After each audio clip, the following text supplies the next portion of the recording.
Assalamualaikum Cedaralun dimanapun Anda berada pada siang hari ini. Alhamdulillah kita bisa ketemu lagi. Saya Muhammadin menjadi pemandu Anda pada sore hari ini, memandu acara diskusi ekonomi khususnya tentang pemulihan ekonomi nasional di daerah Aceh. Telah hadir di studio beberapa narasumber yang nanti sebentar lagi saya akan perkenalkan satu persatu. Cedaralun Pemulihan Ekonomi merupakan program pemerintah yang sangat penting karena hampir 2 tahun ekonomi Indonesia termasuk Aceh mengalami kesulitan. Laju pertumbuhan ekonomi kita negatif, kemudian juga berdampak pada sektor produksi, sektor jasa-jasa, dan juga peningkatan jumlah penduduk miskin di Aceh. Oleh sebab itu, pemerintah melihat pemulihan ekonomi melalui pembiayaan, kemudian stimulus berbagai sumber itu menjadi salah satu dorongan untuk memulihkan ekonomi daerah. Nah, diantaranya adalah dana pemulihan ekonomi nasional yang akan disalurkan melalui bank. Mudah-mudahan dana ini memberikan manfaat yang besar kepada masyarakat kita. Kemudian juga kita bisa keluar dari krisis kesehatan dan krisis ekonomi ini. Kemudian bisa menatap ekonomi kita menjadi lebih baik lagi di tahun depan. Baik, saya perkenalkan satu persatu dulu narasumber kita yang telah hadir pada sore hari yang berbahagia ini. Yang pertama Pak Sapriyadi. Beliau ini Kepala Kantor Wilayah Direktorat Jenderal Pajak Perbendaharaan Provinsi Aceh. Kemudian juga ada Pak Yusri, Assalamualaikum. Kepala Perwakilan Otoritas Jasa Keuangan Perwakilan Aceh. Kemudian ada Pak Hajir Sulaiman SH. Beliau adalah Direktur Utama PT Bank Aceh Syariah. Assalamualaikum. Baik, Cedaralun, kita mulai diskusi pada sore hari ini. Saya mulai dari Pak Sapriyadi, Bapak Kakanwil Direktorat Jenderal Pajak dan Perbendaharaan Negara. Baik Pak Sapriyadi, ini kita lihat pemerintah menyalurkan dana pemulihan ekonomi sebagai salah satu stimulus untuk mempercepat pertumbuhan ekonomi baik secara nasional maupun di daerah-daerah. Nah, kira-kira apa yang menjadi stressing pemerintah untuk menyalurkan dana ini, Pak? Oke, terima kasih Pak Din. Assalamualaikum warahmatullahi wabarakatuh. Yang saya hormati Pak Yusri, Pak Hajir, mitra kerja kami. Terima kasih Pak Din untuk pertanyaannya. Jadi benar bahwa program pemulihan ekonomi nasional atau yang biasa kita dengar sebagai PEN gitu ya, itu merupakan sebuah langkah antisipatif yang cepat yang dilakukan oleh pemerintah untuk menghambat memburuknya keadaan karena dampak dari pandemi COVID. Sebagaimana kita ketahui bahwa pandemi COVID ini setelah menjadi pandemi declare oleh WHO sekitar pertengahan Maret yang lalu. Semakin memburuk, setelah itu pemerintah bergerak dengan cepat sehingga keluarlah PEN ini. Di tahun 2020, PEN ini memiliki 6 klaster, ya Pak ya.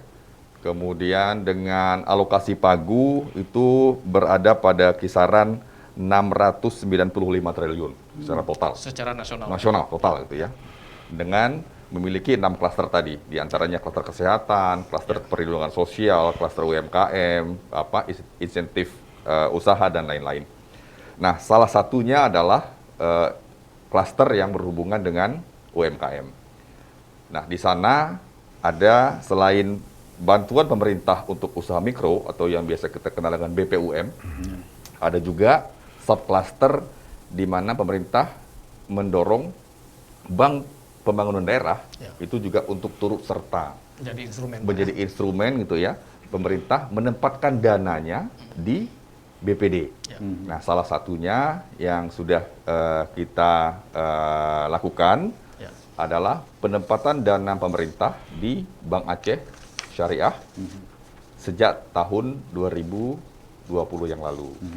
Nah, itu merupakan sebuah bentuk dari trust pemerintah kepada Bank Aceh Syariah, bahwa Bank Aceh Syariah ini dinilai mampu dan layak untuk turut serta berperan secara aktif dalam program pemulihan ekonomi nasional.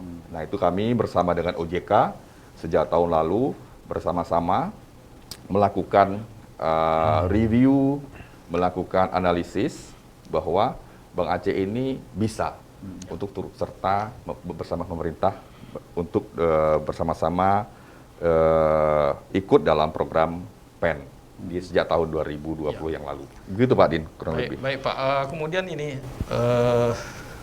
kan dana milik pemerintah yang disalurkan lewat bank itu Pak kan. Nah, kira-kira kriterianya apa saja nih Pak? Oke, nah mungkin saya perlu menyampaikan terlebih dahulu bahwa dalam klaster PEN itu ada klaster perlindungan sosial. Di sana ada PKH, ada bansos tunai, ada BPNT, bantuan pangan non tunai, biasa kita sebut dengan kartu sembako. Gitu Pak ya. Itu juga disalurkan melalui bank. Tapi oleh kementerian, misalnya kalau PKH itu melalui Kementerian Sosial, kemudian disalurkan melalui perbankan. Bank nanti akan menyalurkan kepada penerima manfaat ataupun beneficiaries. Nah, itu berbeda dengan yang sekarang kita lakukan bersama dengan BAS. Nah, kalau dengan BAS inilah penempatan dana pemerintah.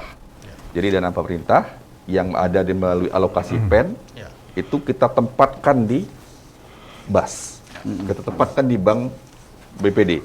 Kita tempatkan di bank BUMN. Nah, ini kalau di Aceh itu kita tempatkan di Bank Aceh Syariah. Dari penempatan dana itu kita meminta gitu ya melalui MOU PKS yang kita lakukan bersama. PKS itu mungkin perjanjian kerjasama Pak. Oh, kerjasama. Biar masyarakat kita tahu juga. Ya, perjanjian kerjasama ya PKS Pak. Nah, melalui perjanjian kerjasama itu dari dana yang dialokasikan untuk ditempatkan di Bank Aceh Syariah sebesar 300 miliar gitu ya. Itu ada alokasi untuk sektor-sektor UMKM, ada alokasi untuk sektor korporasi, ada alokasi untuk sektor konsumtif juga, gitu ya. Nah, oleh karena itu, dari dana yang dialokasikan, yang ditempatkan oleh pemerintah itu, Bank Aceh memiliki kewajiban untuk juga bisa menyalurkan itu kepada masyarakat, kepada debitur, sesuai dengan sektor yang tadi, supaya masyarakat memiliki kemampuan untuk bisa kembali berusaha dalam kondisi yang tidak mudah ini. Nah, 300 miliar itu untuk UMKM ada berapa alokasinya, untuk yang sektor konsumtif ada berapa alokasinya, dan untuk sektor korporasi juga ada berapa alokasinya. Nah, itu yang masuk dalam PKS kita bersama dengan Bank Aceh Syariah. Jadi fokusnya di 3 sektor itu Pak ya?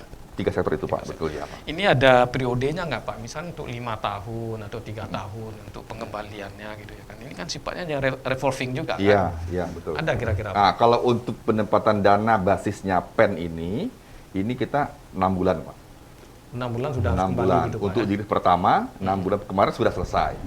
Jadi dari bulan Desember ya Pak Yusri? Iya, Desember tahun lalu sampai dengan Juni. Tahun 2021, jilid 1 Pak. Nah, sekarang ini kita sudah masuk jilid kedua. Ya kan, dari bulan Juni sampai dengan Desember nantinya, sampai dengan Desember 2021 ini Pak. Dengan angka yang sama ya, Pak ya, 300 miliar.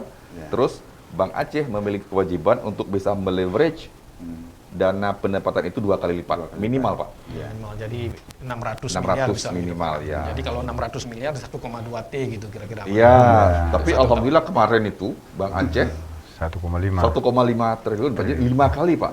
Dengan syarat 2 kali leverage, ternyata Bank Aceh eagerness-nya, power-nya banyak itu kan. Ya, karena jadi Bank Aceh ini kan menjadi menjadi satu-satunya pihak yang sangat besar perannya sekarang. Betul Pak. Ya. Baik Pak Supriyadi, ini kita kembali ke Pak Yusri ini. Ya, Pak, ini juga dana ini kan bukan dana hibah ya kan, dana yang harus dikembalikan dan sifatnya simulasi gitu ya kan. Nah, dari OJK sendiri apa yang dilakukan untuk mengawasi supaya penyalurannya benar, pemanfaatannya benar ini Pak Yusri?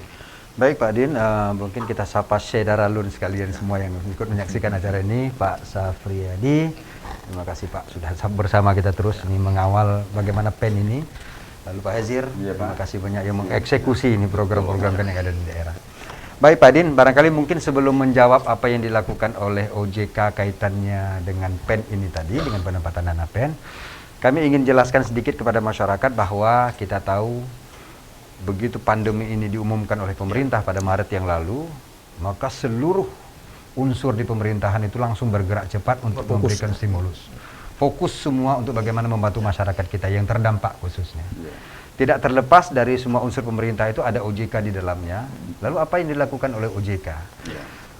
Cukup banyak sudah peraturan-peraturan OJK yang sudah diterbitkan, tapi yang dua OJK ini yang betul-betul menjadi sesuatu yang ditunggu-tunggu dan diharapkan oleh masyarakat, dan begitu itu dikeluarkan disambut antusias oleh semua sektor jasa keuangan, Pak. POJK itu adalah POJK nomor 11 yang diterbitkan di bulan Maret itu juga adalah memberikan stimulus, memberikan dorongan kepada industri perbankan agar sama-sama berperan aktif membantu masyarakat lewat industri perbankan. Namanya proses-proses restrukturisasi yang kita sebut. Relaksasi untuk pembiayaan. Nah, kita tahu bahwa masyarakat kita yang terdampak ini sudah susah untuk mengangsur pembiayaan. Bagi bank kalau ini tidak dilakukan akan menjadi performanya menjadi buruk. Maka keluarlah peraturan itu memberikan semacam relaksasi. Silahkan lakukan proses restrukturisasi kepada masyarakat atau pelaku usaha yang benar-benar terdampak COVID ini. Proses restrukturisasi itu dilakukan dengan 6 langkah. Bisa dengan penurunan suku bunga atau margin, bisa dengan perpanjangan jangka waktu, bisa dengan pengurangan pokok pinjaman atau pengurangan margin atau suku bunga, atau bisa jadi misalnya di situ menjadi penyertaan perbankan di situ. Nah, jadi ada beberapa alternatif ya. Termasuk di dalamnya barangkali mungkin penambahan fasilitas. Kalau kita tahu bahwa dengan pandemi ini kemudian industri atau pelaku usaha itu memang kesulitan, butuh lagi. Ini perbankan bisa dibenarkan untuk melakukan itu. kurang lebih. Betul. Jadi langkah-langkah seperti itu diberikan oleh OJK dalam rangka membantu siapa? Semua pihak sebenarnya. Dari sisi perbankannya membantu agar performanya tetap bagus, masyarakat juga menjadi semacam ada relaksasi dari situ boleh melakukan itu. Lalu POJK nomor 11 itu kemudian berakhir dia karena baru lakunya setahun, Maret 2020 sampai dengan Maret 2021. Pada bulan Desember 2020, pemerintah melihat bahwa kasus pandemi ini belum berakhir. Nah, kalau dihentikan ini pada bulan Maret, maka akan menjadi kesulitan bagi perbankan maupun masyarakat. Lalu dilakukanlah perubahan dari POJK nomor 11 yang tadi bulan Maret menjadi POJK nomor 48. Intinya dari situ perubahan itu adalah memberikan perpanjangan waktu lagi setahun lagi. Agar masyarakat benar-benar punya waktu untuk memperbaiki usahanya, perbankan juga masih punya waktu untuk melakukan relaksasi. Jadi kayak gitu, Pak. Seperti itu kira-kira yang dilakukan oleh OJK, sama seperti yang disampaikan Pak Sifredi tadi. Semua pemerintah guyup untuk sama-sama memikirkan masyarakat maupun sektor keuangannya. Cuman yang kaitannya dengan dana pemulihan ekonomi ini gimana, Pak? Nah, kaitannya dengan dana pemulihan ini kita masuk ke fokusnya ke PEN ini barangkali. Nah, sama tadi Pak Safriyadi sampaikan bahwa pemerintah melihat bahwa kalau memang hanya sekedar memberikan relaksasi seperti itu, barangkali kalau memang masyarakatnya ada usaha, sudah memang usaha agak tersendat-sendat usahanya, maka ada di sisi lain yang memang membutuhkan modal kerja baru, membutuhkan untuk pengembangan usaha. Maka pemerintah mencoba mencari alternatif lain, menyediakan sejumlah uang, sejumlah dana, kemudian dana itu disalurkan. Awalnya Pak Safriyadi kok nggak keliru saya bahwa itu ke bank-bank Himbara. Bank Himbara ada di situ Bank Mandiri, BNI, BRI, BTN, dan masing-masing dapat 10 triliun seorang. Seorang pula. Masing-masing entitas. Itu untuk Aceh bukan, Pak? Enggak, se-Indonesia, Pak. 10 Indonesia. Nah, lalu bagaimana dengan daerah-daerah yang memang BPD misalnya juga membutuhkan ini dalam rangka untuk mendorong bagaimana masyarakat itu yang terdampak bisa juga mendapatkan dana itu. Lalu Bank Aceh dengan segala kesiapannya, sebagaimana mekanisme yang dimintakan oleh pemerintah bahwa kalau memang bank siap, ajukan. Ajukan proposal kepada Kementerian Keuangan, diverifikasi oleh Kementerian Keuangan. Lalu peran OJK di mana? Memberikan informasi mengenai kesiapan bank ini. Nah, kira-kira peran kita di situ. Jadi pemerintah baru akan menempatkan dananya ke sana sepanjang ada informasi dari OJK. Oke OJK, oke lah dia. Ya, tapi satu lagi nih Pak Yusri, sebelum masuk ke Bank Aceh, ini selama 6 bulan yang belakangan nih bagaimana penilaian Pak Yusri? Nah, ini yang seru. Tadi Pak Safriyadi sudah menyinggung bahwa di bulan Desember pemerintah menempatkan 300. Dari 300 itu diharapkan oleh pemerintah bisa terleverage 2 kali, bisa dongkrak 2 kali. Ya kira-kira 300, 600. silakanlah 600 ya, kira-kira bahasanya gitu Pak. Iya. Tapi ternyata kami apresiasi kepada teman-teman dari BPD, dari Bank Aceh Syariah ini bukan 2 kali Pak, tapi 5 kali Pak mereka 1,5 leverage. T, ya. Nah, 1,5 T, ya. kali. Yang melegakan kami di sini adalah sebagai pengawas, pertama itu disalurkan sesuai dengan apa yang disepakati. Yang kedua NPF-nya. Kredit bermasalah atau pembiayaan bermasalah itu sangat-sangat terkontrol. NPF-nya di bawah 1%. Nah, kami setiap minggu minta laporan kepada Bank Aceh Syariah, kami koordinasi sama Dirjen Perbendaharaan di sini. Jadi sama-sama kita evaluasi, Pak. Mudah-mudahan ini tetap di rel yang sebenarnya, dan ini sampai dengan posisi sekarang sudah. Sejauh ini Itu aman dari itu, Pak, dari tahap pertama, Pak. Ya. Di tahap kedua ini nanti Pak Hazir bisa menceritakan bagaimana detailnya lagi. Di tahap kedua, Baik, Pak. Kita tunda sebentar, Pak. siap.